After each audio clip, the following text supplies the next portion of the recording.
Chapter 7. What was the neighborhood you grew up in like? I came into this world November 17th, 1946. It was the beginning of what is known as the baby boomer generation. My parents had been living in the house they bought on Dale Avenue for a little over a year. That is where I grew up and where I called home. My dad continued to live there after my mom passed and until he passed away. The house is no longer standing. The neighborhood is on the west side of town and about a 1/2 mile outside the city limits. The area called the Heights sat between us and the downtown area. We unofficially called it West Vermilion Heights. We were in a county school district and the high school was Oakwood, which was about 10 miles to the west. Our grade school was District 117 and called South Mount Pleasant. There also was a North Mount Pleasant, but it was closed and torn down before I started school at 5 years old. A picture of the school is in another chapter. All the kids walked to school, and for me it was only around the corner and a short walk. For others, like my cousins, the Treadways, it was about 2 blocks away. When I made it through the 7th grade, our school district was consolidated into District 118. I went to Washington School on Gilbert Street for the 8th grade. Then we all rode buses to school. The high school for our neighborhood was now Danville High School, and that's where I graduated in 1964. In my early years on Dale Avenue, the main highway running east and west was just down at the end of my street. It was Oakwood Avenue. It was also Illinois Route 10. And this was several years before there were interstates. All along Oakwood Avenue there were small neighborhood grocery stores. There was one at the corner of Dale and Oakwood called Marshall's. This was the one that I rode my bike to for candy and pop. There were also stores at the next corner called Stein's, and then one a couple blocks to the east called Terry's. These small stores were more than candy stores. They were more like general stores. They even let customers run a weekly or even monthly tab or account. I knew some neighbors that used that way of buying their supplies and made payments regularly on their accounts. We did not do that. Anything we bought was with cash. Sometimes I would collect soda bottles along the road and take them in to get the deposit, which was 2 cents per bottle. I could get candy bars and pop out of the cooler almost for free with that deposit money.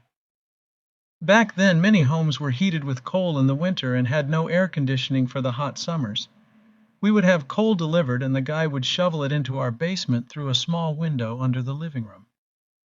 That supply might last for a few weeks in the winter, and then we would get another load. One of my chores was to go down and tend to the coal furnace. That meant shoveling in a couple of scoops of coal and sometimes loading up a couple of buckets of ashes to bring up and spread on the driveway. There was a little old lady, Mrs. Liggett, that lived alone in a house that was on my way to school, about 3 doors away. In the winter, she would pay me 25 cents to stop on my way to and from school and carry in 2 buckets of coal from her shed in the back of the house. Wow, my first job, and I was probably about 6 or 7 years old. Surrounding my neighborhood were 2 things that made our county grow in that era. They were coal and brick making. Just behind my grade school to the north was the eastern end of the coal operation called strip mining. To the south, and just across the tracks, was the largest brick company in the world called Western Brick. These businesses provided many good-paying jobs for several families in my neighborhood. Strip mining for coal was something that started west of Danville as far back as 1900. The coal was close enough to the surface that it did not take a deep shaft mine to get to the coal. Coal was needed in great supply to serve the railroads for their steam engines and for coal-fired electric generation plants. There was a huge mining machine called a dragline shovel that operated in the strip mines near our homes. It operated 7 days a week, 24 hours a day. I can still remember the sounds that it made as we tried to sleep on a hot summer night. We had the windows open and those sounds would drift in with the breeze. These were the memories that Herb, Punky, and I tried to bring to life again in our song called Midnight Sounds. It was a big hit with all those folks of our generation that grew up on the west side of town. There were 2 churches in our neighborhood. The West Side Nazarene Church was 2 blocks away on Vance Lane. It was next door to my Aunt Jane Treadway's house. Several of my classmates went to this church. I went once in a while, but not regularly. When I got my driver's license, it was cool for me to drive Mom and Dad's car there on Wednesday evening services and take others with me, mainly for fun. The other church was Western Avenue Baptist, just a block to the west of our house. My mother went there regularly for a year or two when I was just starting school. She taught summer Bible school one year and I had perfect attendance, so I got a small pocket Bible as a reward. I still have it. For recreation, there was a limited amount of choices.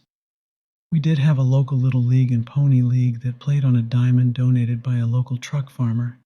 It was on the corner of Blackford and Polk Streets, just a block from my house. I loved playing baseball and often volunteered to keep the field mowed in the summer. As kids growing up in our neighborhood, we all played together. Sometimes we went to each other's houses, or we'd have a couple friends over to our house. Just down the street at the corner was Klein's house. They had a large side yard right on the corner that was great for neighborhood games. It had a basketball hoop and backboard at the end, and was large enough to play touch football too. A lot of summers of fun times were had at that spot. Some other things we did was to play kick the can and hide and go seek. I guess they were pretty much the same game, but these games kept us pretty fit by running around the neighborhood. Very few kids were overweight. We all kept in shape and really never thought about it. In the fall, it was fun to play trick or treat. Almost every kid would put on a costume of some kind, not usually store-bought, and visit the neighbors for treats. There were also many tricks played on the neighbors.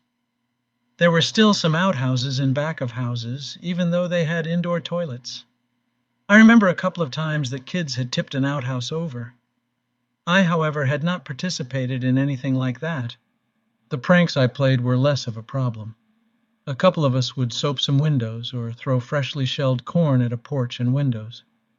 When the corn hit the windows, it really made a racket. Overall, though, there wasn't anything terrible that happened. We just had a lot of fun at Halloween. We could play all day long without any worries. It was always a rule to stay in our neighborhood.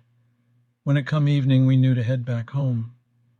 My mom would call me with a loud voice when I needed to come home for lunch or supper. "Dennis Allen," she would call. All the neighbors were used to hearing that call, and if they saw me, they would tell me that I was supposed to come home. Those were great times. We didn't have a community park or swimming pool. We did have the strip mine ponds. The pits left behind from coal mining gave us a place to explore and sometimes risk our lives. We used the ponds for fishing and swimming.